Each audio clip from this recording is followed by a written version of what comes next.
मैं एम दास पलांगे सीजी शिक्षा में आपका स्वागत करता हूं। हम देख रहे हैं कक्षा 12वीं रसायन विज्ञान का 7वां इकाई जिसका नाम है पी ब्लॉक के तत्व।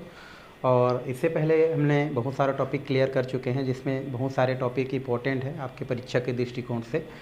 और आज जो है हम आगे जो है पढ़ने वाले हैं फास्फोरस की संरचना। इससे पहले वाला जो क्लास था उसमें हमने सफ़ेद फास्फोरस के बारे में क्या किया था, चर्चा किया था। और साथ ही आपको ये बताया था कि जो फास्फोरस होते हैं उसके कुछ अपना अप्रूफ होते हैं, जिसमें मुख्यतः लाल फास्फोरस, सफ़ेद फास्फोरस और काला फास्फोरस होता है ना। और भी हैं बैगनी कलर के, बट हम ज़्यादातर वाइट हो गया, रेड हो गया, ब्लैक हो गया, इसी फास्फोरस के बारे में ज़्यादा चर्चा करते हैं।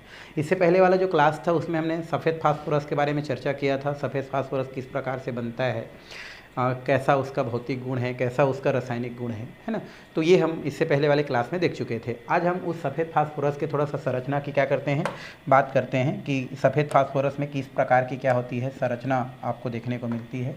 तो ये जो सफ़ेद फास्फोरस होता है, अगर हम इसकी बात करें तो सफ़ेद जो फास्फोरस होता है उसकी बात करें तो ये P4 परमाणु अवस्था में क्या होता है, पाया जाता है। और इसमें जो हमारा फास्फोरस होता है वो अन्य 3 फास्फोरस के साथ, अन्य कितने फास्फोरस के साथ, 3 फास्फोरस के साथ सहसंयोजी बंध द्वारा क्या होता है, इस प्रकार से ये जुड़ा रहता है। किससे जुड़ा रहता है, सहसंयोजी बंध।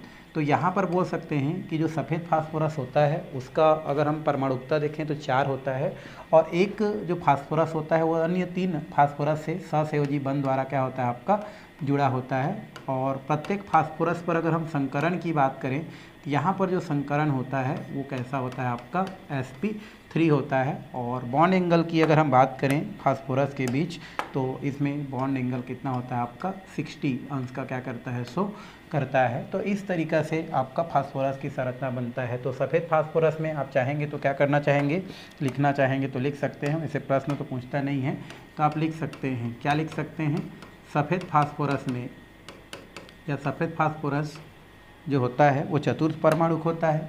सफ़ेद फास्फोरस चतुर्थ परमाणुक होता है, चतुर्थ है ना, चतुर्थ मतलब P4 परमाणुक होता है। चतुर्थ सफ़ेद फास्फोरस चतुर्थ परमाणुक होता है जिसमें 3 फास्फोरस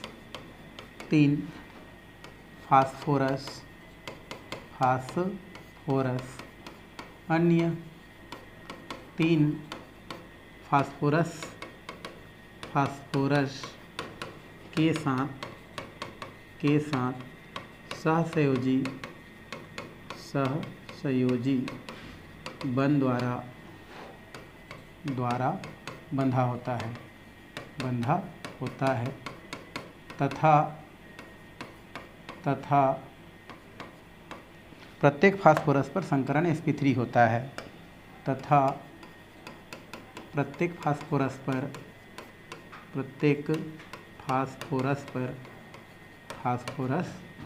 पर संकरण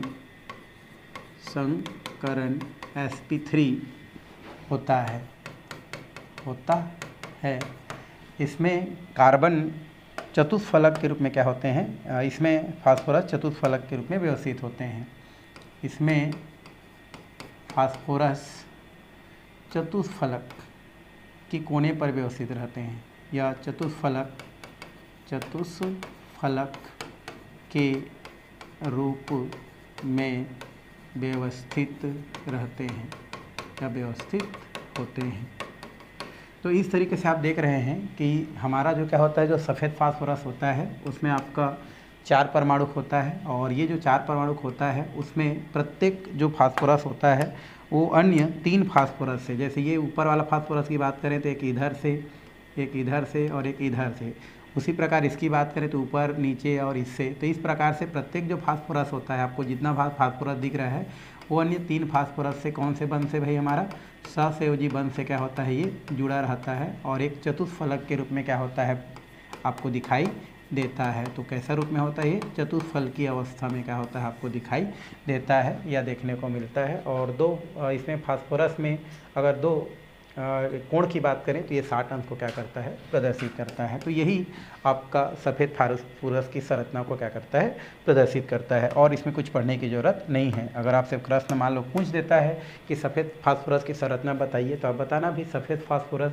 जिसका परमाणुकता की बात करें तो P4 होता है, जिसमें एक फास्फोरस अन्य 3 फास्फोरस से सहसंयोजी बंध द्वारा क्या होता है, जुड़ा रहता है। और अगर हम संकरण की बात करें तो प्रत्येक फास्फोरस पर संकरण आपका कैसा होता है, sp3 होता है। और इसमें जो चारों फास्फोरस होता है वो समचतुष्फलक के रूप में क्या होते हैं, व्यवस्थित होते हैं, जिनमें बनने वाला कोण जो होता है वो 60 अंश का होता है। बस इतना ही करना है और एक आपको इस प्रकार से चित्र बनाना है। तो ये हो गया आपका सफ़ेद फास्फोरस की संरचना। यहाँ पर मैं लिख देता हूँ सफ़ेद फास्फोरस की संरचना।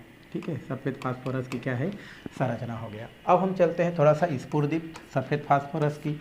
जो सफ़ेद फास्फोरस होता है ना, उस सफ़ेद फास्फोरस का अगर हम क्या करते हैं, यहाँ पर वायु की उपस्थिति में जलाते हैं तो हरे रंग के साथ क्या होता है, आपका जलता है। या सफ़ेद फास्फोरस को अगर हम वायु की उपस्थिति में क्या कर देते हैं, छोड़ देते हैं, तो ये आपका हरे रंग की चमक के साथ क्या करता है, जलता है। और ताप बढ़ाने से क्या होते जाता है, ये जो ज्वाला है वो और क्या होते जाता है, आपका बढ़ते जाता है। रियल में देखा जाए तो जो सफ़ेद फास्फोरस होता है, जब उसका ऑक्सीकरण कराया जाता है तो वो आपका ऊर्जा न उत्पन्न करके वो क्या करता है, प्रकाश क्या करता है, उत्पन्न करता है। और उसका यही गुण क्या कहलाता है, आपका स्फुरदीप्त कहलाता है या स्फुरदीप कहते हैं। ये इंपॉर्टेंट क्वेश्चन है, कभी कभी क्वेश्चन पूछ देता है कि स्फुरदीप क्या होता है।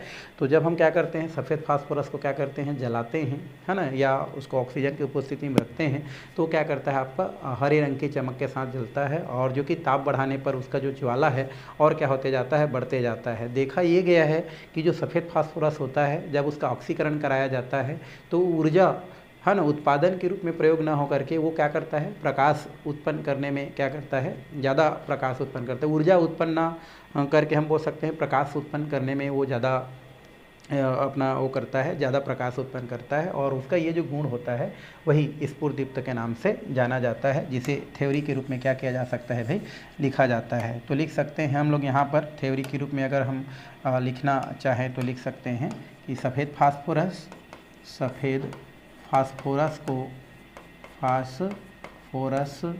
को क्या करने पर भाई, जलाने पर हरे रंग के चमक के साथ उत्पन्न करती, हरे रंग की चमक उत्पन्न करती है। तो हम क्या करते हैं, जब सफ़ेद फास्फोरस को जलाते हैं तो हरे रंग की क्या करती है, चमक उत्पन्न करता है। यह रंग है ना, ताप बढ़ाने से, है ना, यह ताप बढ़ाने पर ज्वाला का रंग और अधिक होती है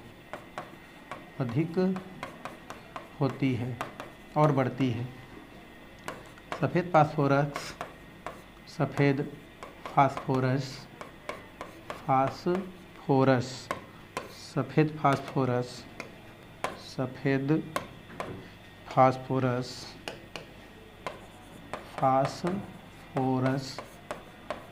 के ऑक्सीकरण करने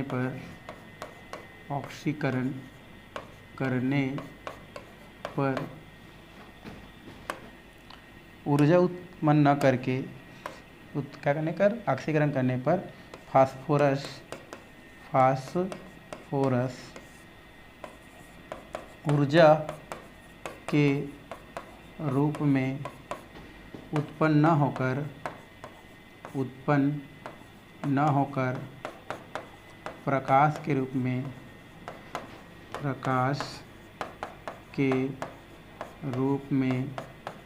उत्पन्न होती है।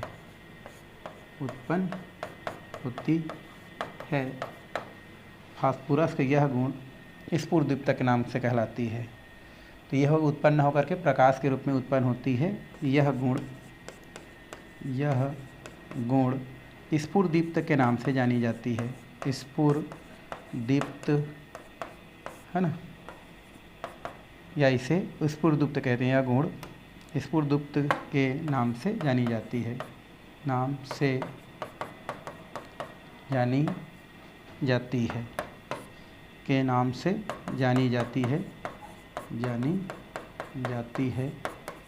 या इसे या इसे स्फुरदीप्त कहते हैं, स्फुरदीप्त कहते हैं।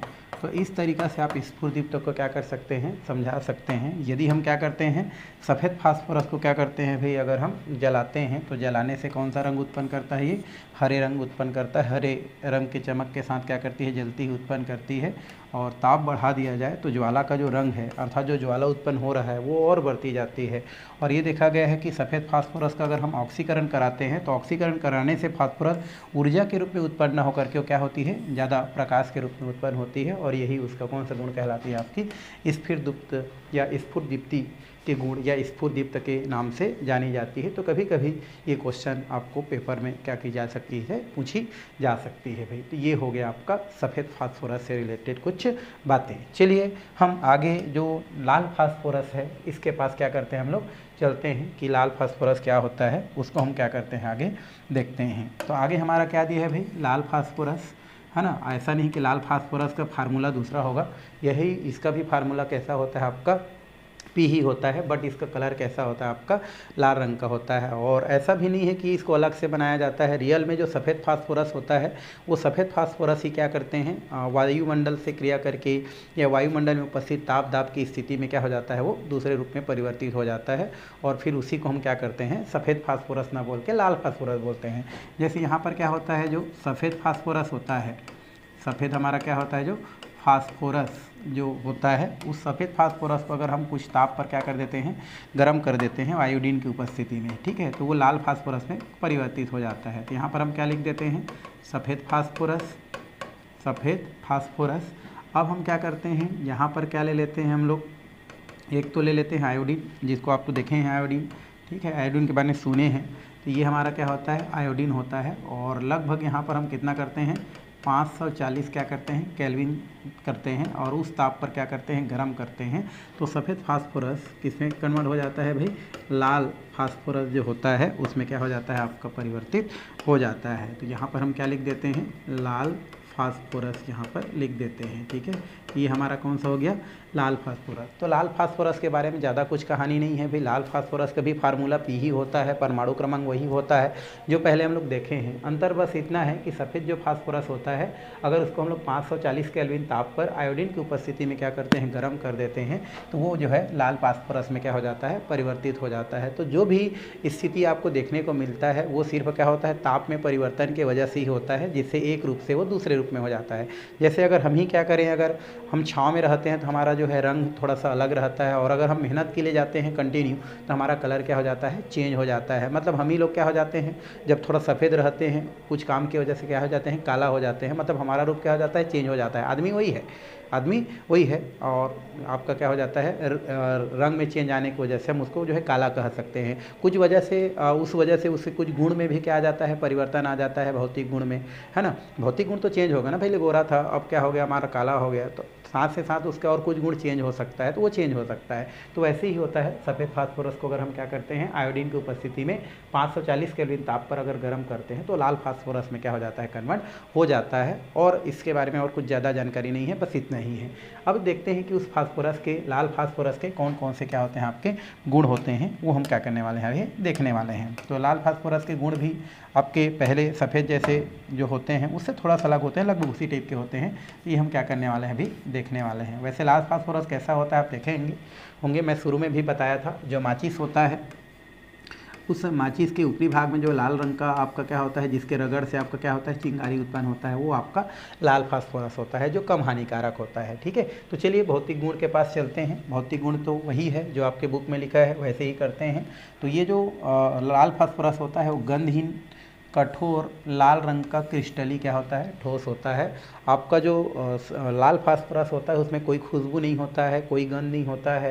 ये आपका कठोर होता है, लाल रंग का होता है, क्रिस्टली ठोस होता है, मतलब ठोस अवस्था में क्या होता है, पाया जाता है। बस इतना ही करना है कि जो लाल फास्फोरस होता है वो गंधहीन होता है, मतलब कोई खुशबू नहीं होता है, वो क्रिस्टली है ना, लाल रंग का क्या होता है, ठोस होता है। दूसरा, इसकी प्रकृति विषैली नहीं होती है। जैसे मैं इससे पहले वाला जो वाइट फास्फोरस की बात किए थे, तो वाइट फास्फोरस क्या था हमारा, काफ़ी ज़्यादा विषैला था, थोड़ी सी मात्रा लेने से क्या हो सकता था, आदमी की मृत्यु हो सकता है, ऐसा उनमें गुण था। बट लाल फास्फोरस की बात करें तो ये विषैली प्रकृति का नहीं होता है। विषैली प्रकृति का नहीं है मतलब इसको अगर मुँह में ले भी लें तो हमको जो है कोई फ़र्क पड़ने वाला नहीं है, इससे कुछ हानि होने वाला नहीं है। तो ये कैसा होता है हमारा, कम विषैली होता है या तो विषैली प्रकृति का नहीं होता है। इसका अगर ज्वलन ताप की बात करें, कितना में जल सकता है, कितना में जलना स्टार्ट करता है, ये होता है हमारा 260 डिग्री सेंटीग्रेड होता है। अतः सामान्य ताप पर आग नहीं लगता है, मतलब इसकी क्रियाशीलता कम है, साफ साफ है ना। तो 260 डिग्री इसका आपका ताप है। इस ताप से अगर हम क्या करते हैं, ज़्यादा अगर गर्म कर देते हैं, उस स्थिति में क्या हो सकता है, ये आग लग सकता है। बट 260 डिग्री सेंटीग्रेड ताप तक फिलहाल इसमें कोई आग लगने की कोई चांस ही नहीं है, तो इसलिए इसकी ज्वलन क्षमता क्या होती है, आपकी कम होती है। तीसरा हम देखें तो यह जल तथा कार्बन डाइसल्फाइड अल्कोहल की बात करें, अल्कोहल हो गया, ईथर की बात करें, ईथर हो गया, में क्या होता है, अविलेय होता है। अविलेय मतलब घुलता नहीं है। अगर हम बात करें तो जल में हो गया, कार्बन डाइसल्फाइड में हो गया, मतलब किसी में नहीं घुलता है, साफ साफ भाषा में, ठीक है। तो किसी में नहीं घुलता है, जल में नहीं घुलता है, ना कार्बन डाइऑक्साइड में, किसी भी चीज़ में ये नहीं घुलता है। ये भी इसके भौतिक गुण के अंतर्गत आता है। ये सब पेपर में नहीं आता है, बट है तो हम आपको क्या कर दे रहे हैं, बता दे रहे हैं। 5वां पॉइंट, ये सामान्य ताप पर फास्फोरस का सर्वाधिक स्थायी अपरूप होता है। अगर हम देखें सामान्य ताप पर ये भी क्या होता है, हमारा स्थायी रूप होता है, मतलब सफ़ेद से कहीं आदमी लाल में ही ज़्यादा स्थायी अवस्था को क्या करता है, शो करता है। तो सामान्य ताप पर ज़्यादातर आपको लाल फास्फोरस ना देखने को मिल करके आपको ज़्यादातर लाल फास्फोरस है ना, सफ़ेद फास्फोरस ना देखने को मिलकर लाल फास्फोरस देखने को मिलता है। आगे, यह वायु की अनुपस्थिति में 290 डिग्री है ना पर ऊर्ध्वपातित होता है। ऊर्ध्वपातित मतलब क्या होता है भाई, यहाँ ऊर्ध्वपातित मतलब ये है कि कोई पदार्थ जब गर्म करने पर द्रव में परिवर्तित ना होकर के डायरेक्ट जब गैस में परिवर्तित होता है तो वो क्या कहलाता है, आपका ऊर्ध्वपातित कहलाता है, ऊर्ध्वपातन कहलाता है। तो अगर हम लाल फास्फोरस को क्या करते हैं, वायु की अनुपस्थिति में अगर हम गर्म कर देते हैं 290 डिग्री पर, तो डायरेक्ट क्या हो जाता है, गैस में क्या हो जाता है, परिवर्तित हो जाता है। तो ये ऊर्ध्वपातित को शो करता है। और आगे 7 है, इसको वाष्पित करके, वाष्प को संघनित करके सफ़ेद फास्फोरस क्या किया जा सकता है, प्राप्त किया जा सकता है। अगर हम क्या करते हैं, लाल फास्फोरस को क्या करते हैं, गर्म कर देते हैं, तो लाल फास्फोरस को गर्म करेंगे तो इसका क्या बनेगा, वाष्प बनेगा। जैसे मैं बोल रहा हूँ, द्रव ना बदल के डायरेक्ट क्या बनता है, इसका वाष्प बनता है। और उस वाष्प को अगर हम कलेक्ट कर लें तो यहाँ पर जो फास्फोरस मिलेगा वो फास्फोरस आपको कैसा होगा, सफ़ेद फास्फोरस को क्या करेगा, वो प्रदर्शित करेगा। या लाल फास्फोरस को अगर हम क्या करते हैं, गर्म कर देते हैं, तो गर्म करने से जो फास्फोरस वाष्पों को कलेक्ट करके बनाया जाएगा वो सफ़ेद होगा। तो इस तरीक़ा से 3, 4, 5 जो भी भौतिक गुण हैं वो हम क्या कर सकते हैं, इसके अंतर्गत देख सकते हैं भाई। चलिए नेक्स्ट की ओर चलते हैं, रासायनिक गुण। अब हम चलते हैं जो हमारा लाल फास्फोरस होता है उसका हम क्या देखते हैं, रासायनिक गुण। रासायनिक गुण वही है जो आप इससे पहले पढ़े थे, उसी टाइप का है, बट इसमें रासायनिक गुण कम दिया गया है, तो ज़्यादा टेंशन नहीं है, ठीक है। तो रासायनिक गुण में कुछ ज़्यादा नहीं दिया गया है, क्रियाशील नहीं है, फिर भी कुछ स्थिति में क्या कर सकता है, क्रिया कर सकता है। तो पहले हम रासायनिक गुण देखते हैं। पहला हम लोग देखते हैं सल्फर के साथ, किसके साथ, सल्फर के साथ। अगर हम इसका देखें रासायनिक गुण, तो इसको नहीं, सल्फर के साथ नहीं, पहले ऑक्सीजन के साथ देखते हैं। किसके साथ देखते हैं भाई, ऑक्सीजन के साथ पहले देख देते हैं, फिर सल्फर के साथ देखेंगे। तो हम लोग पहले देखते हैं ऑक्सीजन के साथ क्रिया, ऑक्सीजन के साथ क्रिया देखने वाले हैं। तो ये मैं लिख देता हूँ यहाँ पर, ऑक्सीजन के साथ क्या देखना है हमको, क्रिया देखना है। तो ऑक्सीजन के साथ क्रिया, आप पहले भी फास्फोरस का ऑक्सीजन के साथ क्रिया देखे थे, आप जानते हैं फास्फोरस P4 होता है। और यहाँ पर अगर हम ऑक्सीजन के साथ क्या करते हैं, इसको क्रिया करा देते हैं, तो ये आपका बनता है आपका P4 और H बोलता हूँ O10, क्या बनता है हमारा O10। तो ये आपका हो जाता है आपका P4 O10, ये आपका एक यौगिक बनता है। बैलेंस करने के लिए हम कर देते हैं यहाँ पर 5 कर देते हैं, 5 करते हैं तो ये बैलेंस हो जाता है। ये हमारा क्या हो गया, 5 हो गया, तो 5 दूनी 10 हो गया। ये हमारा क्या होता है भाई, ये फास्फोरस है, और आप तो इसको जानते हैं। और ये फास्फोरस पेंटाऑक्साइड को क्या करता है, शो करता है। ये फास्फोरस हो गया और ये हो गया पेंटाऑक्साइड। तो इस तरीक़ा से हमारा जो फास्फोरस होता है ऑक्सीजन से क्रिया करके क्या बनाता है, फास्फोरस पेंटॉक्साइड बनाता है। चाहेंगे तो आप इसी को P2O5 क्या कर सकते हैं, लिख सकते हैं। तो ये पहला रासायनिक गुण को क्या करता है, प्रदर्शित करता है। आगे हम देखें तो सल्फ़र और हैलोजन के साथ कर सकते हैं भाई इसको, सल्फ़र और इसके साथ हैलोजन के साथ क्रिया, हैलोजन के साथ क्या देख दिए हम लोग, क्रिया। ये सल्फ़र के साथ और हैलोजन के साथ भी क्या कर सकता है, क्रिया कर सकता है और क्रिया करके कुछ यौगिक बना सकता है। जैसे ये हमारा फास्फोरस हो गया और ये हमारा क्या हो गया, सल्फ़र हो गया। ये दोनों क्रिया करता है, ये आपका क्या बनाता है, अगर देखें तो P3 ऐसा अगर हम देखें तो ये आपका यौगिक क्या हो जाता है, बन जाता है।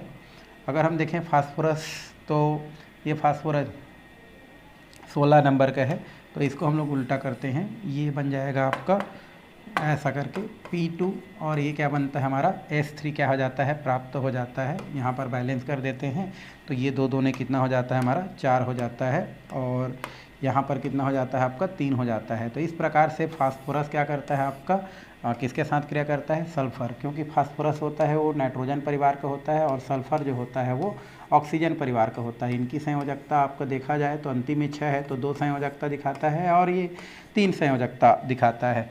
तो उस स्थिति में फास्फोरस सल्फाइड क्या हो जाता है, प्राप्त हो जाता है। तो ये हमारा क्या हो गया, फास्फोरस हो गया, फास्फोरस सल्फाइड क्या मिलता है यहाँ से, फास्फोरस सल्फाइड। तो यहाँ लिख देते हैं फास्फोरस सल्फाइड क्या हो जाता है, हमको प्राप्त हो जाता है।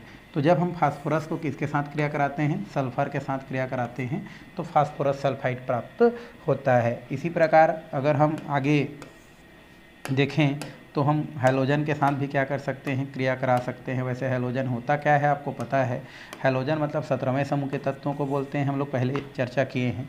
तो यहाँ पर हम क्या लेते हैं, P4 लेते हैं और यहाँ पर अगर हम क्या ले लेते हैं, हैलोजन लेते हैं, मान लो Cl2 ले लेते हैं, तो उस स्थिति में भी क्या बनता है हमारा ये P2, या P2 नहीं करना चाहेंगे तो यहाँ पर आप ऐसे भी कर सकते हैं उसके बाद 4 और यहाँ पर Cl10 आप बना सकते हैं और बैलेंस करने के लिए यहाँ पर 5 कर सकते हैं पहले जैसा, नहीं तो आप हैलाइड भी क्या कर सकते हैं, बना सकते हैं। तो इस तरीक़ा से कुछ गुण हैं जो आपके लाल फास्फोरस क्या करते हैं, दर्शाते हैं, जो कि रासायनिक गुण के अंतर्गत क्या किए जाते हैं, इसको रखे जाते हैं। तो ये तो बात हो गया किसके बारे में, लाल फास्फोरस के बारे में, लाल फास्फोरस के भौतिक गुण के बारे में और लाल फास्फोरस के कुछ केस के बारे में, हमारे रासायनिक गुण के बारे में। चलिए अब हम आगे की ओर क्या करते हैं, चलते हैं। लाल फास्फोरस की थोड़ा सा हम संरचना की क्या करते हैं, बात करते हैं। लाल जो फास्फोरस होता है उसमें बहुलकी संरचना पाई जाती है, बहुलकीय या बहुलकी बोल सकते हैं, बहुलकी संरचना पाई जाती है। तो मैं लिख देता हूँ यहाँ पर बहुलकी संरचना, बहुलकी संरचना ना, बहुलकी संरचना आपको क्या होती है, देखने को मिलती है। बहुलकी मतलब जिसमें बहुत सारे फास्फोरस एक दूसरे के साथ क्या होती है, या फास्फोरस की जो चतुष्फल की स्थिति हो जुड़ी रहती है। कैसे जुड़ी रहती है, ये जैसे फास्फोरस, यहाँ पर फास्फोरस, यहाँ पर फास्फोरस, यहाँ पर फास्फोरस, यहाँ पर फास्फोरस, ठीक है। इसी प्रकार यहाँ पर P, इसके बाद यहाँ पर और यहाँ पर, ठीक है, ये ऐसा, ठीक है। एक और मैं कर दूँ यहाँ पर अगर, तो ये हो जाता है P, ये हो गया P, ये हो गया P, ये हो गया P और ये हो गया आपका P। इसी प्रकार और कर दूँ तो ये P, ये P, इधर भी आपका क्या हो जाएगा P और इधर हो जाएगा P। तो इसमें क्या होती है आपकी, ये बहुलकी अवस्था में पाई जाती है। जैसे हम यहाँ पर ऐसे कर देते हैं, ये ऐसा हो जाता है, ये हो जाता है ये, ठीक है। और इसमें क्या होती है, ये वाला आपस में बहुलकी संरचना के रूप में पाई जाती है। तो ये हो गया आपका एक बॉन्ड, ये हो गया दूसरा बॉन्ड, ये हो गया आपका तीसरा बॉन्ड। तो यही आपकी कौन सा होती है भाई, बहुलकी संरचना होती है। बहुलकी संरचना किस में पाई जाती है, लाल फास्फोरस में, लाल फास्फोरस तो लाल फास्फोरस में कौन सा संरचना मिलती है हमको? बहुलकी संरचना क्या होती है देखने को मिलती है या आपका होती है भाई। तो इस प्रकार से क्या की जा सकती है, लाल फास्फोरस की संरचना को प्रदर्शित की जा सकती है। ठीक है, ओके। तो बस इसमें इतना ही। आगे हम लोग चलते हैं काला फास्फोरस के पास। किसके पास? काला फास्फोरस। अब ये जो काला फास्फोरस होता है इसकी बात करते हैं। वैसे आप जानते हैं काला फास्फोरस के दो क्या होते हैं हमारे अपरूप होते हैं, और ये भी सफ़ेद फास्फोरस को अगर हम कुछ ताप देते हैं तो काला फास्फोरस में क्या हो जाता है, परिवर्तित हो जाता है। और ये जो काला फास्फोरस होते हैं दो होते हैं, एक होता है अल्फ़ा काला फास्फोरस और एक होता है आपका बीटा काला फास्फोरस। तो ये आपको थोड़ा सा याद रखना है कि काला फास्फोरस के दो भाग होते हैं, अल्फ़ा काला फास्फोरस और बीटा काला फास्फोरस। ठीक है, और इसके भी गुण हैं, कुछ भौतिक गुण, उसको हम लोग थोड़ा सा देखते हैं। जैसे ये दिया है हमारा, लाल फास्फोरस को 803 केल्विन ताप पर अगर बंद नली में गर्म करते हैं तो उस स्थिति में आपका अल्फ़ा काला फास्फोरस प्राप्त होता है। क्या बोल रहे हैं यहाँ पर कि हमारा एक क्या होता है, हमारा बंद नली है। मान लो ये हमारा बंद नली है, ये ऐसा करके एक बंद नली है, और इस बंद नली में हम क्या ले लेते हैं, लाल फास्फोरस ले लेते हैं। ठीक है भाई, यहाँ पर हम क्या करते हैं, रेड फास्फोरस ले लेते हैं बंद नली में,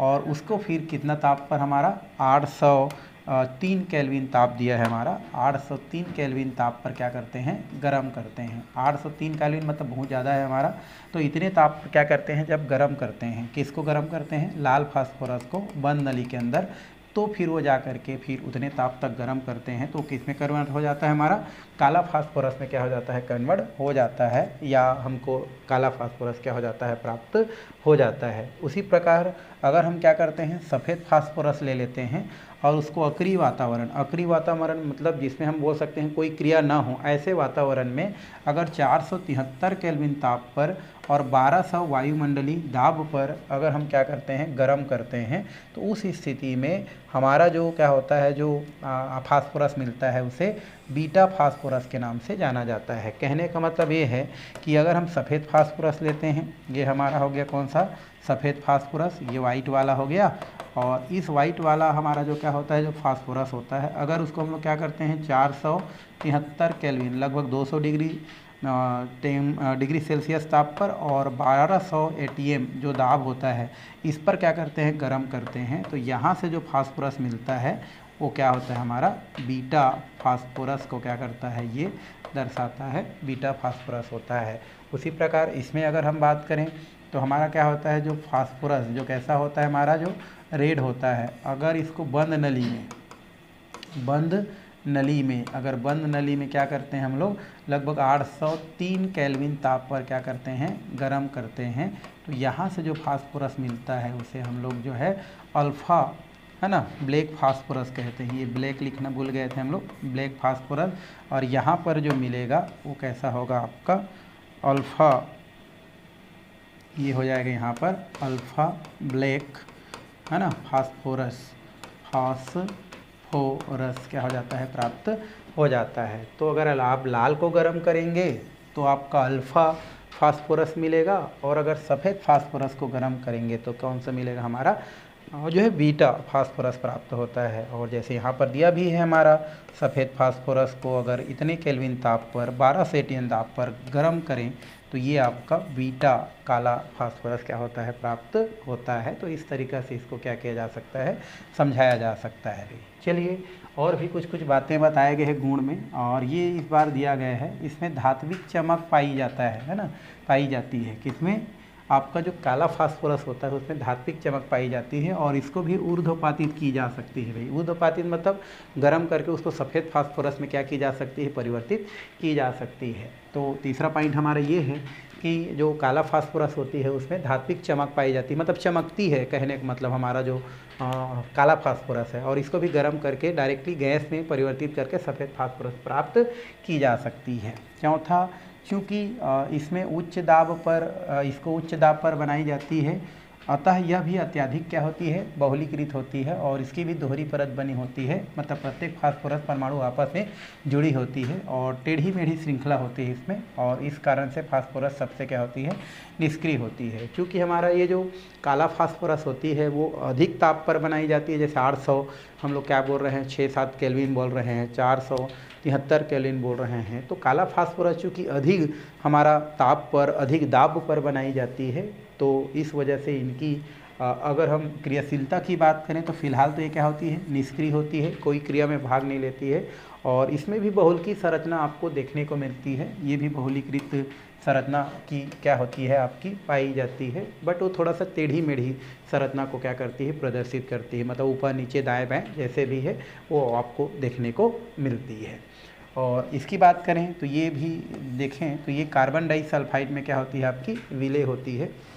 और कुचालकता की बात करें तो ये विद्युत की क्या होती है, चालक होती है, मतलब काला फास्फोरस में क्या की जा सकती है, विद्युत धारा प्रवाहित की जा सकती है, मतलब सुचालकता को दर्शाती है।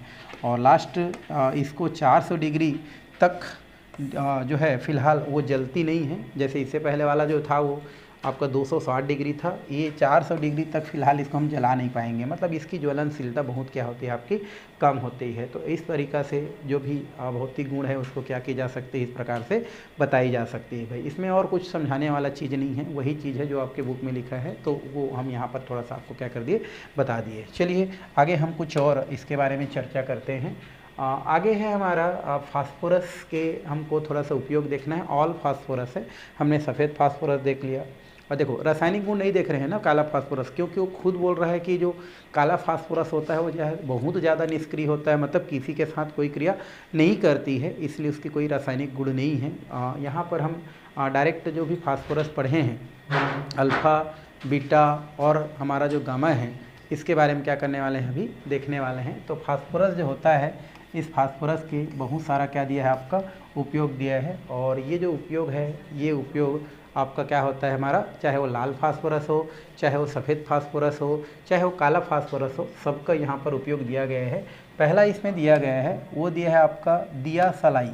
दिया सलाई उद्योग में पहले सफ़ेद फास्फोरस का उपयोग होता था, है ना। तो दिया सलाई जो होता है हमारा बोल सकते हैं फटाके वटाके में या अन्य चीज़ में, तो यहाँ पर क्या होता है, दिया सलाई उद्योग में पहले इसका सफ़ेद फास्फोरस उपयोग होता था, बट वहाँ जहरीला होने की वजह से आपका उसका उपयोग नहीं करते हैं। सफ़ेद सिंदूरी फास्फोरस विषैला होता है, इस वजह से अब उसका उपयोग ना करके, है ना, दिया सलाई बोलते हैं, माचिस को बोलते हैं। भाई किसको बोलते हैं, माचिस। ये हमारा क्या होता है, माचिस हो गया।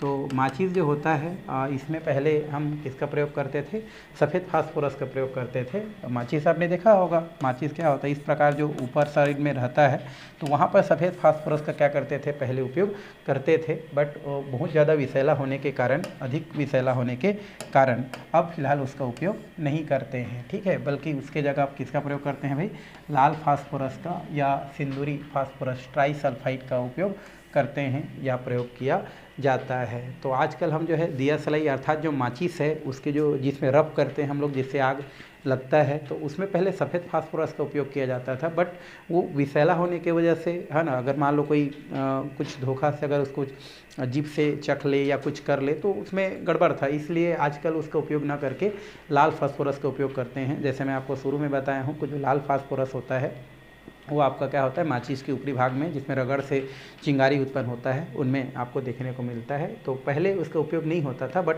अब लाल फास्फोरस का उपयोग होता है, क्योंकि इसका जहरीलापन देखें तो कम है या विषैला नहीं है, इसलिए हम सफ़ेद फास्फोरस की जगह लाल फास्फोरस का प्रयोग करते हैं।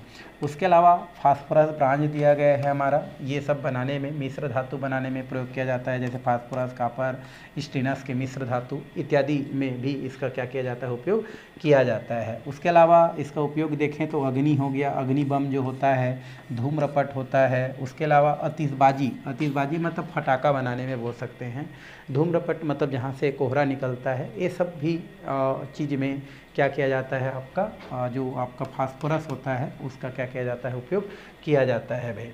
उसके अलावा सफ़ेद फास्फोरस का उपयोग चूहे मारने की दवा बनाने के लिए उपयोग में लाया जाता है। जो घर में चूहा मार दवाई होता है वो कौन सा होता है हमारा भाई, वो सफ़ेद फास्फोरस होता है। आदमी भी ले तो आदमी भी मर सकता है, ठीक है।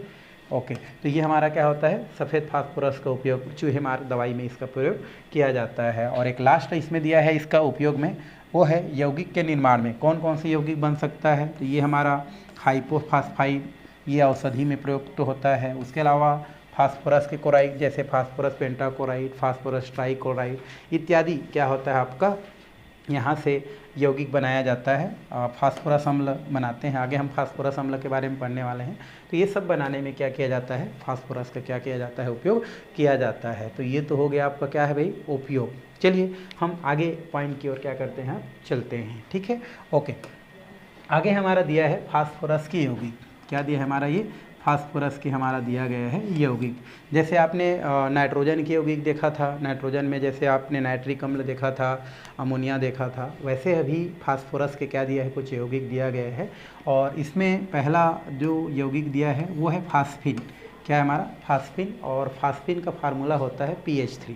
क्या होता है हमारा, PH3। और इसको डायरेक्टली हम बनाने की विधि देखते हैं, है ना। फास्फिन तो आप समझ गए कि फास्फिन जो होता है वो फास्फोरस के क्या होता है, यौगिक होता है। और इसका जो फार्मूला है वो PH3 होता है, ठीक है, या PH3 हम लोग लिखते हैं। तो इसको कैसे बनाते हैं, किस प्रकार से बनाते हैं, उसके पास चलते हैं। तो बनाने की विधियां दिए हैं, और वो भी कौन सा विधि दिया है हमारा, ये प्रयोगशाला विधि दिया गया है। तो इसको हम यहाँ पर क्या करते हैं, बनाते हैं। इसके लिए हम क्या करते हैं, सबसे पहले क्या करते हैं हम लोग, इस प्रकार से एक गोल पेंदे वाली क्या लेते हैं, फ्लास्क ले लेते हैं, है ना। थोड़ा सा टेढ़ा हो गया, कोई बात नहीं, टेढ़ा को आप लोग सीधा, है ना, अपने उसमें नोटबुक में बनाते रहना, नोट कॉपी में। तो इसमें क्या होता है, इस प्रकार से एक गोल पेंदे वाली फ्लास्क होता है। इस गोल पेंदे वाली जो फ्लास्क होता है उसमें सोडियम हाइड्रोक्साइड का फार्मूला क्या होता है, NaOH। वो क्या कर दिया जाता है, भर दिया जाता है, जली विलयन भर दिया जाता है। सोडियम हाइड्रोक्साइड का कौन सा विलयन, जली, मतलब इसमें पानी क्या होता है, पाया जाता है। एक्वा सोल्यूशन क्या कर दिया जाता है, भर दिया जाता है। और इसमें कुछ फास्फोरस के टुकड़े भी क्या कर दिए जाते हैं, डुबा दिए जाते हैं। फास्फोरस के टुकड़े डुबा दिए यहाँ पर, किसके टुकड़े भाई, फास्फोरस के भी टुकड़े। यहाँ पर सफ़ेद फास्फोरस ही लेंगे, क्योंकि लाल और काला फास्फोरस ऐसे भी कम क्रियाशीलता होता है, तो उसको नहीं लेंगे। तो इसमें हम क्या करते हैं, गोल पेंदे वाली क्या लेते हैं, फ्लास्क लेते हैं। और गोल पेंदे वाली फ्लास्क जो होता है उसमें हम क्या करते हैं, सोडियम हाइड्रोक्साइड जो होता है उसका जली विलयन लेते हैं। और साथ में उसमें 2-4 हम क्या करते हैं, आपका फास्फोरस के टुकड़ा हम क्या कर देते हैं, डुबा देते हैं। और इसको फ़िलहाल तो चित्रानुसार अगर हम देखें तो क्या करते हैं, व्यवस्थित कर देते हैं।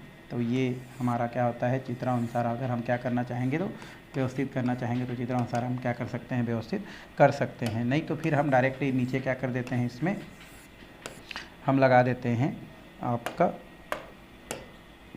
इसका स्टैंड। तो ये हमारा क्या होता है, इसका स्टैंड हो गया।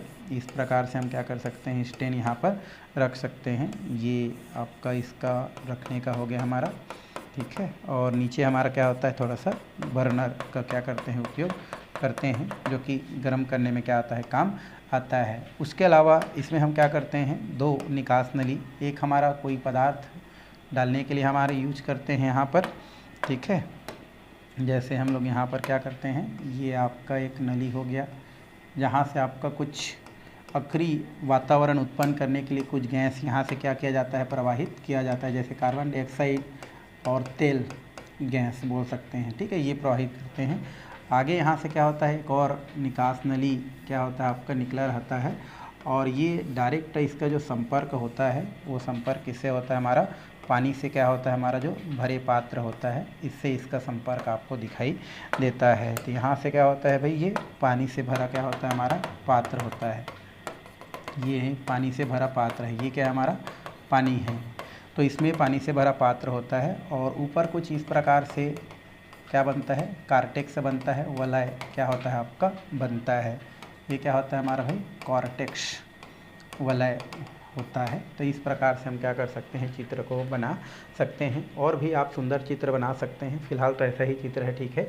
तो हम लोग क्या बन रहे हैं, फास्फोरस के यौगिक देख रहे हैं। और फास्फोरस के यौगिक कौन है हमारा, ये फास्फिन दिया गया है। और इसका बनाने का हमारा कौन सा है, प्रयोगशाला विधि दिया गया है। सबसे पहले हम क्या करते हैं, इस प्रकार से एक गोल पेंदे वाली क्या लेते हैं भाई, फ्लास्क लेते हैं। और इस गोल पेंदे वाली जो फ्लास्क होता है उसमें हम क्या करते हैं, फास्फोरस के टुकड़े और साथ में हम सोडियम हाइड्रोक्साइड की जेली विलियन क्या करते हैं, भर देते हैं। और इस फ्लास्क के अंदर का जो क्या होता है, हमारा जो वातावरण होता है उसको निष्क्रिय करने के लिए उसमें हम क्या करते हैं, कार्बन डाइऑक्साइड और तेल जो है क्या करते हैं, गैस, तेल गैस मतलब कार्बन डाइऑक्साइड और तेल प्रवाहित करते हैं, जो कि इसके अंदर जो भी अशुद्धियाँ जो रहती है, जो इस क्रिया में क्या कर सकती है, गड़बड़ी उत्पन्न कर सकती है, उसको क्या कर देती है, ये बाहर निकाल देती है। फिर उसके बाद इसको क्या की जाती है, क्रिया को जब स्टार्ट की जाती है, प्रक्रिया को गर्म की जाती है, तो उस स्थिति में आपका ये जो फास्फोरस है, साथ में हमारा क्या होता है, हमारा सोडियम हाइड्रा ऑक्साइड है, और साथ में हमने क्या लिया है, H2O लिया है।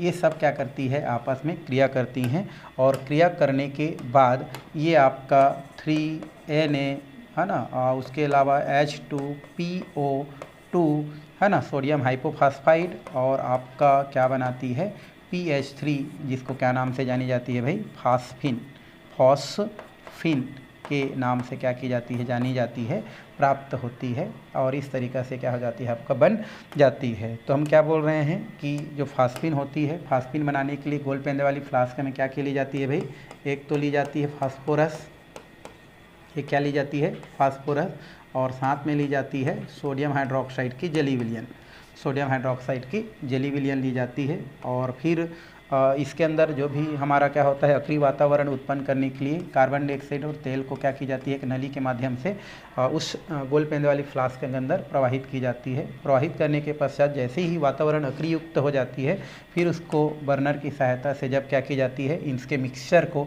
जब गर्म की जाती है, तो उस स्थिति में फास्फोरस, सोडियम हाइड्रोक्साइड और जो जल होती है वो क्रिया करके एक सोडियम हाइपोफॉस्फाइड बनाती है, और वहाँ से क्या रिलीज करती हैं, फास्फिन रिलीज करती है। बट यहाँ से जो उत्पन्न जो फास्फिन होती है वो शुद्ध नहीं होती है, वो शुद्ध नहीं होती है, बल्कि इस जो फास्फिन होती है, इस फास्फिन के साथ आपका कुछ मात्रा में क्या होती है, आपकी P2H4 है ना, P2 क्या होती है हमारी, H4 की अशुद्धियाँ क्या होती है, पाई जाती है। किसकी भाई, P2H4, डाईफास्फिन बोलते हैं इसको, ठीक है। P2H4 की भी अशुद्धियाँ होती है, जिसका नाम क्या होती है, हमारी डाईफास्फिन होती है, डाईफॉस्फिन होती है। और जब क्या करती हैं फास्फिन और आपका जो क्या होती हैं, जो डाईफास्फिन हैं, जब ऊपर उड़ती हैं, तो उस स्थिति में क्या होती हैं, आपके जो डाईफास्फिन होती है बहुत ही ज़्यादा ज्वलनशील होती हैं, और ज्वलनशील होने के कारण ये वायु के साथ क्या कर लेती हैं, आपकी क्रिया कर लेती हैं, और क्रिया करके इस प्रकार से छल्ला का या कॉर्टेक्स है ना, वलय कॉर्टेक्स का क्या करती है, निर्माण करती है। और वलय कॉर्टेक्स फास्फिन के वजह से ना होकर के वो किसके कारण होती है, हमारी डाईफास्फिन की वजह से होती है। क्यों, क्योंकि फास्फिन जो है ज्वलनशील नहीं होती हैं, बट उस फास्फिन के साथ जो उपलब्ध या जो आपके क्या पाई जाती है, आपकी जो डाईफास्फिन होती हैं, इनके वजह से ही क्या होती है, आपकी इस प्रकार से आपका कार्टेक्स या छल्ला आपको दिखाई देती है। बाद में क्या की जाती है, ये जो फास्फिन होती है और ये जो उसके साथ जो डाईफास्फिन होती है, उसको सबसे पहले क्या की जाती है, ठंडे हमारा क्या होता है, जो बीकर होता है या ठंडे जो पात्र होती है, उसमें क्या कर ली जाती है, कलेक्ट कर ली जाती है। ठंडे बर्तन में जैसे ही फास्फिन और फास्जिन की जो मिश्रण होती है, फास्फिन और डाईफास्फिन की मिश्रण होती है, जब उसको कलेक्ट की जाती है, तो डाईफास्फिन आसानी से द्रवित होकर के द्रव में क्या हो जाती है, परिवर्तित हो जाती है, और फिर फास्फिन को गैस अवस्था में क्या कर ली जाती है, प्राप्त कर ली जाती है। तो इस तरीक़ा से फास्फोरस की यौगिक जो है उनको क्या किए जा सकते हैं, यहाँ से समझाई जा सकती है, बताई जा सकती है। और अगर आपको शुरू से ही शुद्ध फास्फिन की ज़रूरत होती है, उस स्थिति में ये जो समीकरण है उसके जगह हम एक और समीकरण लिखी जा सकती है, वो है P4, और यहाँ पर ले ली जाती है पोटेशियम हाइड्रोक्साइड, इसकी मात्रा 3, और साथ में 3H2O, और यहाँ से फिर आपको क्या हो जाती है 3H2PO2 और साथ में PH3, ये शुद्ध फास्फिन प्राप्त करने की क्या होती है, विधि होती है। यदि आप सोडियम हाइड्रोक्साइड की जगह पोटेशियम हाइड्रोक्साइड ले लेते हैं या उसका जली विलयन ले लेते हैं तो उस स्थिति में जो फास्फिन बनती है वो क्या होती है, बिल्कुल शुद्ध होती है और उस स्थिति में यहाँ कार्टेक्स नहीं बन पाती है, मतलब छल्ला नहीं बन पाती है और डायरेक्टली फास्फिन को क्या की जा सकती है, प्राप्त की जा सकती है। तो ये हो गया फास्फोरस के यौगिक फास्फिन बनाने की विधि। कभी कभार आपको क्वेश्चन के तौर पर क्या की जा सकती है, पूछी जा सकती है। अगर मान लो पूछ देती हैं कि फास्फोरस के यौगिक फास्फिन बनाने की प्रयोगशाला विधि को समझाइए, तो सबसे पहले हम क्या बोलेंगे, सबसे पहले हम क्या लेते हैं, गोल पेंदे वाली क्या लेते हैं, फ्लास्क लेते हैं। इस गोल पेंदे वाली फ्लास्क में हमने सोडियम हाइड्रोक्साइड के जली विलयन और साथ में कुछ हम क्या करते हैं, फास्फोरस से सफ़ेद फास्फोरस के टुकड़े क्या कर देते हैं, डाल देते हैं। फिर इसके अंदर अक्रिय वातावरण उत्पन्न करने के लिए उसमें कार्बन डाइऑक्साइड और तेल गैस क्या करते हैं, प्रवाहित करते हैं, जिससे इसके अंदर का जो भी अशुद्धियाँ होती है वो दूर हो जाती हैं। फिर उसके पश्चात क्या करते हैं, फास्फोरस और सोडियम हाइड्रोक्साइड की जली विलयन को गर्म करते हैं। गर्म करने से क्या बनता है, वहाँ से सोडियम हाइपोफॉस्फेट और साथ में क्या बनता है, फास्फिन बनता है। बट इस फास्फिन में आपका डाइफास्फिन की अशुद्धियाँ पाई जाती है। इस अशुद्धि युक्त फास्फिन को आगे पानी से भरे पात्र में क्या की जाती है, प्रवाहित की जाती है, जहाँ पर पानी में अघुलनशील होने के कारण क्या होती है, ऊपर उड़ती हैं और ऊपर उड़ के क्या होती है, ऐसे आपको सफ़ेद धुआं या छल्ले के रूप में कुछ आपका स्थिति दिखाई देती है। और ये जो सफ़ेद धुआं या छल्ला आपको जो बनती है वो फास्फिन में उपस्थित डाइफास्फिन के कारण होती है। इस कारण से जो है आपको वो सफ़ेद कार्टेक्स दिखाई देती है।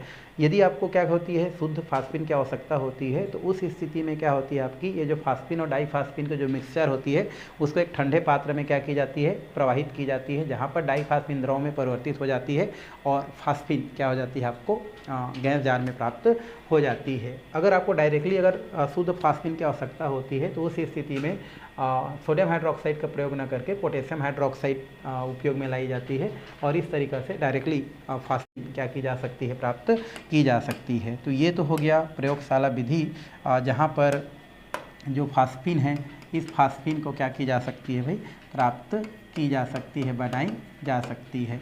तो अगर आता है भाई मान लो क्वेश्चन तो इसको क्या की जा सकती है, आपकी लिखी जा सकती है। तो ये हो गया फास्फिन बनाने की विधि। चलिए अब थोड़ा सा आगे हम लोग क्या करते हैं, इसके भौतिक गुण के बारे में क्या करते हैं, आपकी चर्चा करते हैं, क्या है कैसा है, इसको हम लोग क्या करते हैं, देखते हैं। पहली चीज़ तो ये जो फास्फिन होता है अर्थात जो PH3 होता है, ये PH3 की बात करें तो ये रंगीन होता है एक तो, ठीक है, अप्रिय गैस होती है। अप्रिय मतलब जो नाक में आएगा तो हमको अच्छा ना लगे, ऐसा इसमें गंध होती है और ये सड़ी मछली जैसी इसमें गंध पाई जाती है। सड़ी मछली कैसे गंध देती है आप समझ सकते हैं, कभी सूंघे होंगे तो, ठीक है। तो इसमें सड़ी मछली जैसी क्या होती है, आपकी गंध इस गैस से आती है, या आप ये बोल सकते हैं कि जहाँ से सड़ी मछली जैसी गंध आ रही है मतलब वहाँ पर फास्फिन हो सकती है, ठीक है। दूसरा ये है कि ये जल में अल्फ विलय होती है, मतलब पानी में अगर आप इसको मिला दें तो नहीं घुलती है साफ साफ, इसीलिए तो हम लोग अभी देख रहे थे पानी में प्रवाहित करके, है ना, और जो ऊपर चल रहा था। तो ये जल में कैसी होती है, अल्फ विलय होती है और वायु से भारी, वायु से क्या होती है, आपकी भारी होती है। जल में अल्फ विलय, वायु से भारी और बहुत ज़्यादा विषैली प्रकृति की होती है, मतलब जहरीला होती है। फास्फिन हमारे कैसे होती है भाई, जहरीला होती है। जहरीला मतलब जहर युक्त क्या होती है, ये गैस होती है। और फास्फिन जो होती है वो अमोनिया के समान स्थायी नहीं होती है। जैसे अमोनिया हमारा क्या है, स्थायी है ना, एक ही परिवार के हैं दोनों, क्योंकि फास्फोरस नाइट्रोजन एक ही परिवार के हैं। तो फास्फिन अमोनिया के समान स्थायी नहीं होती है और ये 440 डिग्री ताप पर क्या हो जाती है, निष्क्रिय वायुमंडल में अपने तत्वों में अपघटित हो जाती है, मतलब ये टूट जाती है। कौन, हमारा जो फास्फिन होती है वो फास्फोरस में और हाइड्रोजन में क्या हो जाती हैं, टूट जाती है। और आगे चौथा नंबर है, यह -89 डिग्री सेंटीग्रेड ताप पर द्रवित हो जाती है। मतलब अगर फास्फिन को 89 डिग्री पर क्या किया जाए, ठंडा किया जाए, -89 डिग्री पर ठंडा किया जाए तो द्रव में परिवर्तित हो जाती है। और -134 डिग्री सेंटीग्रेड ताप पर ये ठोस में परिवर्तित हो जाती है। मतलब अभी फ़िलहाल गैस है, पर ठंडा करते करते जाएं और -89 डिग्री में पहुंच जाएं तो द्रव बन जाती है, और थोड़ा ठंडा कर दें, -134 डिग्री में पहुंच जाएं तो उसको ठोस में परिवर्तित की जा सकती है। तो ये 2-4 इनके भौतिक गुण हैं, जिसमें एक तो आप सड़ी मछली जैसी इसकी खुशबू होती है उसको आप क्या कर सकते हैं, रख सकते हैं। और दूसरा आपका ये जल में अल्फ विलय होती है, इसको आप क्या कर सकते हैं, इसमें रख सकते हैं। बाकी कार्बनिक विलायक में वो विलय होती है भाई। ये हो गया आपका भौतिक गुण। चलिए थोड़ा सा हम बात करते हैं रासायनिक गुण का, ठीक है। चलिए चलते हैं रासायनिक गुण की ओर। रासायनिक गुण क्या होता है हम थोड़ा सा चर्चा करते हैं। रासायनिक गुण मतलब क्रिया होता है, मतलब किसी के साथ जब किसी दूसरे को क्रिया कराएं और नया पदार्थ बनाएं वो क्रिया कहलाता है। तो वैसे ही यहाँ पर जो फास्फिन है इसका रासायनिक गुण दिया है, मतलब ये किसके किसके साथ लड़ाई करता है और किसके साथ लड़ाई करके क्या बना सकता है, वही रासायनिक गुण है। और पहला लड़ाई किसके साथ हो रहा है भाई, वायु के साथ क्रिया बोल रहे हैं। और वायु क्या होता है हमारा, ऑक्सीजन को ही हम लोग लेते हैं। तो यहाँ पर ये जो फास्फिन होता है आपका H3 जो होता है PH3 होता है, ये ऑक्सीजन के साथ क्या करता है आपका क्रिया करता है और एक आपका फास्फोरस अम्ल का क्या करता है निर्माण करता है और साथ में आपका H2O क्या कर देता है रिलीज कर देता है। तो यहाँ पर जो फास्फिन होता है ये फास्फिन को अगर हम क्या करते हैं वायुमंडल में छोड़ देते हैं तो फास्फिन जो होता है वो वायुमंडल में उपस्थित ऑक्सीजन के साथ क्या करता है आपका क्रिया करता है और ये आपका हाइपो बोल सकते हैं, आपका फास्फोरस का निर्माण करता है, साथ में क्या करता है आपका H2O क्या करता है रिलीज करता है, मतलब ये वायुमंडल के साथ क्या करता है आपका क्रिया करता है। तो पहला पॉइंट में ज़्यादा कुछ नहीं है, आप इतना ही करना है, कभी प्रश्न नहीं करता है। दूसरा हमारा क्या है, क्लोरीन के साथ क्रिया, कोई दिक्कत ही नहीं है। यहाँ पर क्या होता है हमारा pH क्या हो गया हमारा 3 हो गया, साथ में क्या होता है क्लोरीन का फार्मूला क्या होता है Cl2 होता है। तो ये क्लोरीन के साथ क्या करता है आपका क्रिया करता है। तो क्या क्या बन सकता है, तो यहाँ से आपका एक तो HCl बन सकता है, एक PCl बन सकता है। तो यहाँ पर हम क्या करते हैं PCl3 कर देते हैं और ये क्या कर देते हैं HCl कर देते हैं। बस बैलेंस करने की ज़रूरत है और कुछ करना नहीं है। तो बैलेंस कर दो भाई एकदम इजी तरीक़ा से। अगर यहाँ पर 3 कर देते हैं तो 3 दूनी 6 हो जाता है और यहाँ पर कर देते हैं तो 3 दूनी कितना हो जाता है आपका 6 हो जाता है। तो इस स्थिति में फास्फोरस का देखें तो 3 दूनी कितना हो जाएगा आपका 6 हो जाएगा। तो यहाँ पर मैं कितना कर देता हूँ 3 दूनी 6 और यहाँ पर हाइड्रोजन 3 दूनी 6, तो यहाँ पर 6 कर देता हूँ। तो उस स्थिति में देखो फास्फोरस हो गया, हाइड्रोजन कितना हो गया 6 हो गया, 3 दूनी 6 दूनी 6, क्लोरीन गड़बड़ा रहा है 3 दूनी 6 6 तो ज़्यादा हो गया। तो इसको हमको क्या करना है बैलेंस कर देना है, कुछ नहीं करना है आपका। तो यहाँ 3 दूनी 6 और 6 6 कितना हो गया 12। तो यहाँ से हम कितना करते हैं 6 कर देते हैं, तो 6 दूनी कितना हो जाता है 12। तो यहाँ पर 3 दूनी 6 6 हाइड्रोजन हो गया, फास्फोरस 2 हो गया और क्लोरीन कितना है 3 दूनी 6 6 6 12 ठीक। तो यहाँ पर क्या करता है फास्फिन जो होता है क्लोरीन के साथ क्रिया करके फास्फोरस के ट्राइक्लोराइड, फास्फोरस क्या करता है ट्राइक्लोराइड और हाइड्रोक्लोरिक अम्ल क्या करता है उत्पन्न करता है। मतलब यहाँ पर हम क्लोरीन की क्रिया को भी क्या कर सकते हैं देख सकते हैं, बताया जा सकता है। तो ये कितना गुण हो गया 2 गुण रासायनिक में। पहला हमारा होता है वायु के साथ क्रिया और दूसरा होता है क्लोरीन के साथ क्रिया। थर्ड इसका गुण दिया है और थर्ड गुण दिया है आपका अपचायक गुण। ये हमारा क्या दिया है हमारा अपचायक गुण दिया गया है और अपचायक गुण दिया है इसमें फास्फिन जो होता है वो अमोनिया के अपेक्षा क्या होता है शीघ्रता से हाइड्रोजन डोनेट करता है। इस वजह से एक प्रबल अपचायक को क्या करता है प्रदर्शित करता है। क्योंकि आपको पता है कि जैसे जैसे हम ऊपर से क्या करते हैं आपका नीचे आते जाते हैं, न्यूज़पेपर आज सब बिक गया ऐसे हम लोग पढ़ते आ रहे हैं। तो नाइट्रोजन का आकार क्या होता है छोटा होता है और फास्फोरस आकार उससे क्या होता है आपका बड़ा होता है। और जिनका आकार बढ़ता जाए उस स्थिति में वो नाभिक से आकर्षण क्या होते कर जाता है हमारा कम होते जाता है ना जी, है ना। जिसका आकार क्या होगा छोटा होगा वो नाभिक के प्रति ज़्यादा अट्रैक्ट रहेगा। जैसे अमोनिया की बात करें तो अमोनिया में क्या होता है आकर्षण बल ज़्यादा होता है, बट फास्फिन में हाइड्रोजन और फास्फोरस के बीच आकर्षण बल थोड़ा सा बड़े आकार की वजह से कम हो जाता है। तो यहाँ पर हाइड्रोजन आसानी से डोनेट किया जा सकता है और अपचायक गुण उसी को बताता है जो आसानी से हाइड्रोजन डोनेट कर सकता है। तो इस वजह से हमारा जो फास्फिन होता है इसका अपचायक गुण ज़्यादा होता है। अपचायक गुण मतलब आसानी से हाइड्रोजन जो किसी को दे सके, प्रोटॉन किसी को दे सके, वही अपचायक गुण को प्रदर्शित करता है। और जब भी आप वर्ग में ऊपर से नीचे आते जाते हैं वैसे ही अपचायक गुण क्या होते जाता है आपका बढ़ते जाता है। तो इसको याद रखेंगे। कितना पॉइंट हो गया हमारा 3 पॉइंट ठीक। चलिए अब हम क्या करते हैं नेक्स्ट पॉइंट की ओर चलते हैं, है ना। और वो है क्षारीय गुण।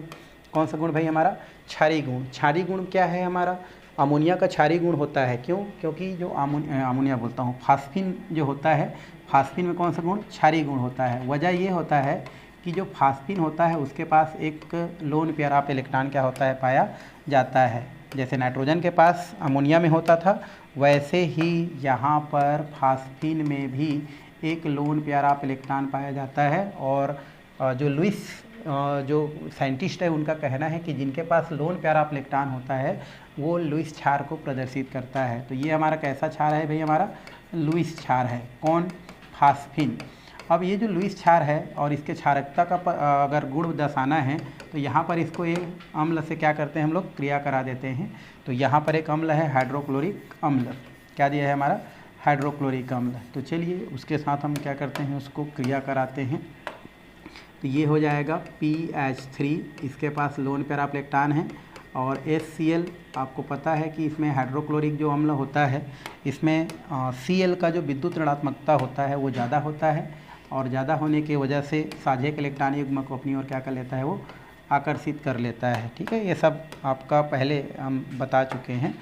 तो यहाँ HCl है और HCl में क्लोरीन की विद्युत ऋणता क्या होता है भाई, आपका ज़्यादा होता है, और क्लोरीन की विद्युत ऋणता ज़्यादा होने की वजह से इसमें माइनस चार्ज है, और हाइड्रोजन में कौन सा आता है, प्लस चार्ज है। मतलब यहाँ पर इलेक्ट्रॉन बेचारा का क्या हो जाता है, ख़त्म हो जाता है, हाइड्रोजन गरीब हो जाता है। इसलिए प्रोवाइड कौन करा देता है हमारा, ये फास्फिन, मतलब हाइड्रोजन को अपनी ओर क्या कर लेता है, खींच लेता है। तो यहाँ पर क्या हो जाता है, PH3 का PH4 हो जाता है, और ये Cl हो जाता है, और ये फास्फोनियम क्लोराइड क्या हो जाता है, प्राप्त हो जाता है। फास्फिन का क्या हो जाता है, ईएम लग जाता है तो फास्फोनियम बोल सकते हैं।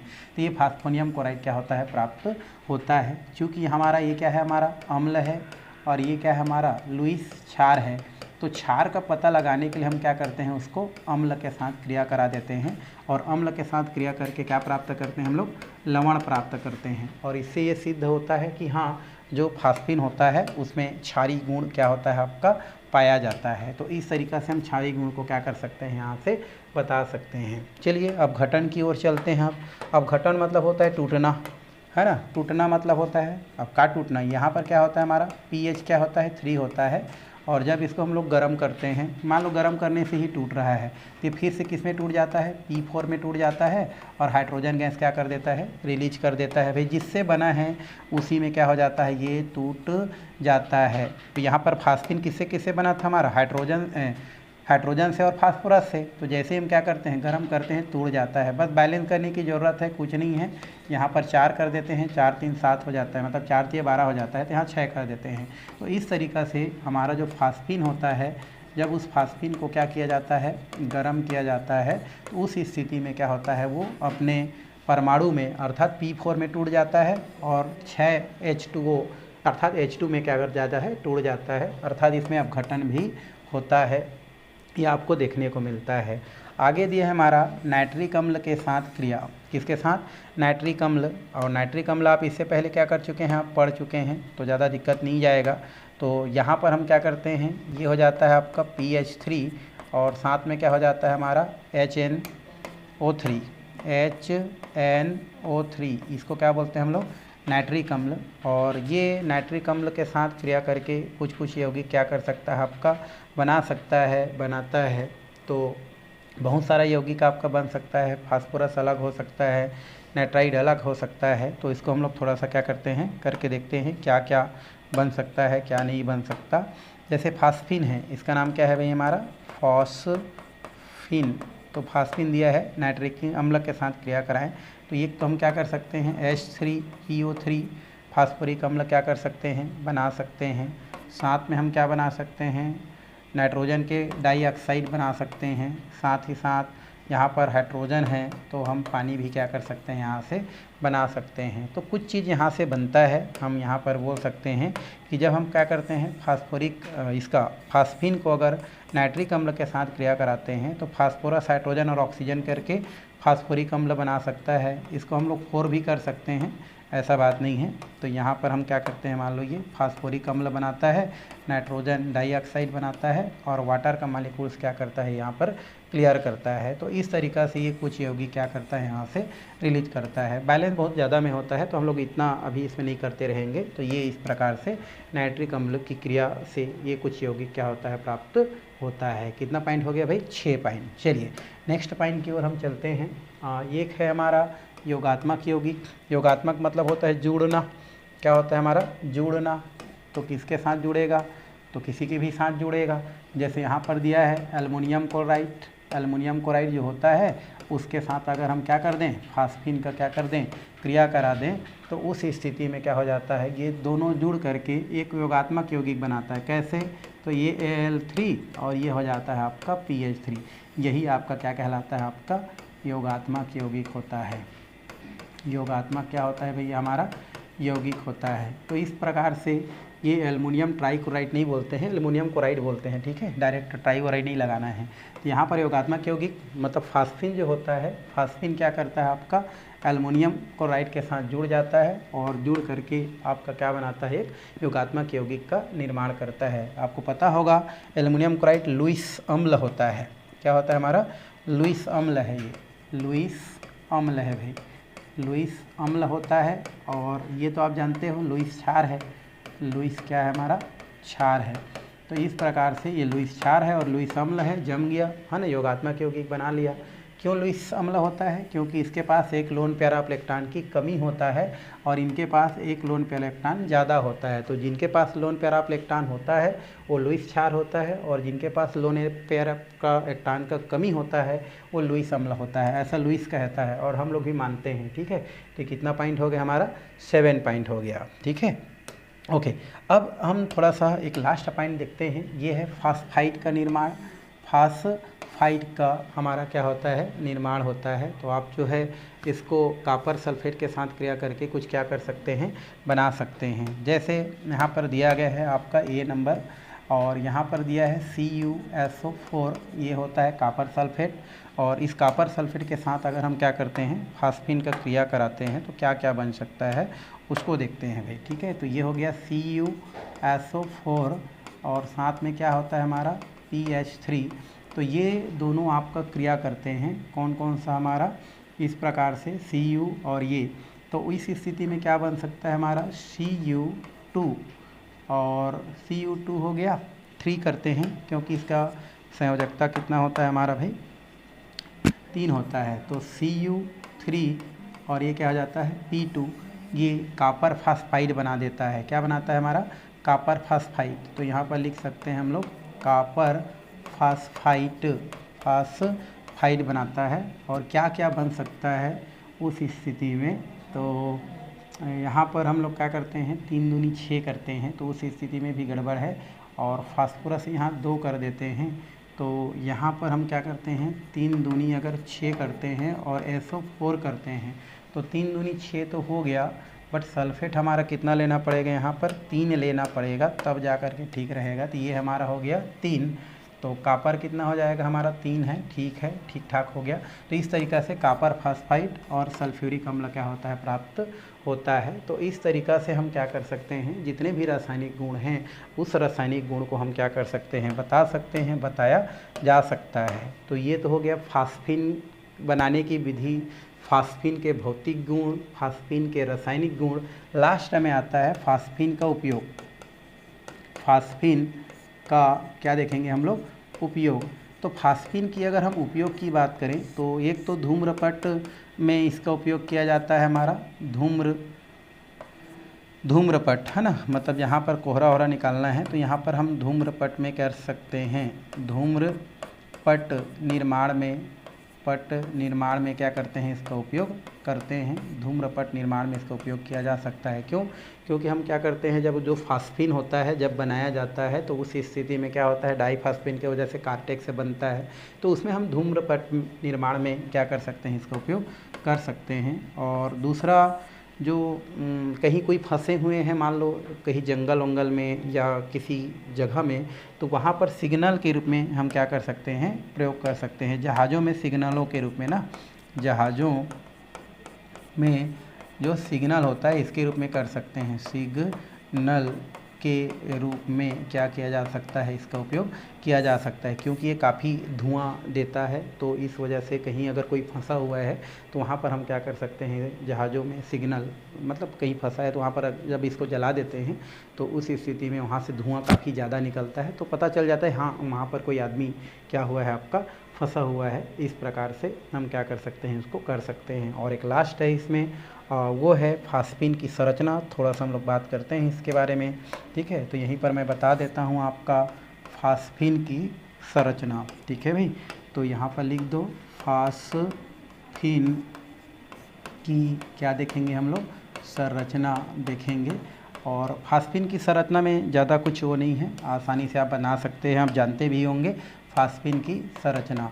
चूँकि फास्फिन हमारा नाइट्रोजन परिवार का सदस्य है, जैसे आपका NH3 का देखे थे, है ना, वैसे ही क्या होता है हमारा PH3 का आपको यहाँ पर क्या होता है देखने को मिलता है। अगर हम फास्फिन की बात करें तो फास्फोरस जो होता है, हम चलते हैं फास्फिन के पास। फास्फिन का फार्मूला होता है PH3, ठीक है, ये क्या होता है हमारा PH3। और इसमें केंद्रीय परमाणु कौन होता है भाई, फास्फोरस, जिसका परमाणु क्रमांक 15 होता है। तो 1s2 2s2 2p आपका कितना हो जाएगा 6 10 हो गया, और 3s2 और 3p कितना होता है हमारा 3 होगा, लास्ट क्या होगा हमारा 3p3। ये टोटल हमारा अंतिम में कितना होता है 5 होता है। सामान्य अवस्था में देखें, सामान्य अवस्था में अगर हम क्या करें देखें तो यहाँ पर 3s दिया गया है, लास्ट को ही लेते हैं तो 2 इलेक्ट्रॉन हैं, और 3p जो दिया है 1 2 3 ये 3p है, और 3p में कितना इलेक्ट्रॉन है हमारा टोटल भाई, हमारा टोटल इलेक्ट्रॉन है हमारा 3।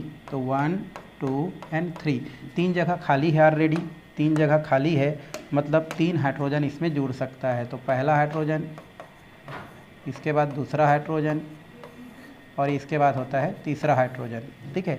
चूँकि देखो इसमें S कक्षक का एक भाग ले रहा है, 3 कक्षक का भाग ले रहा है, इसलिए यहाँ पर संकरण कैसा होता है आपका sp3 होता है। और संरचना चतुष्फलकी नहीं होगा भाई, पिरामिडी आकार होगा। क्यों? क्योंकि p हो गया, एक लोन पेयर आप इलेक्ट्रॉन है, तो ये आपका इस प्रकार से, इधर आपका क्या है हाइड्रोजन, इधर आपका क्या है हाइड्रोजन, और इधर आपका है हाइड्रोजन। तो नियमतः चतुष्फलकी संरचना बनना चाहिए, बट लोन पेयर आप इलेक्ट्रॉन भाग नहीं लेता ऐसा।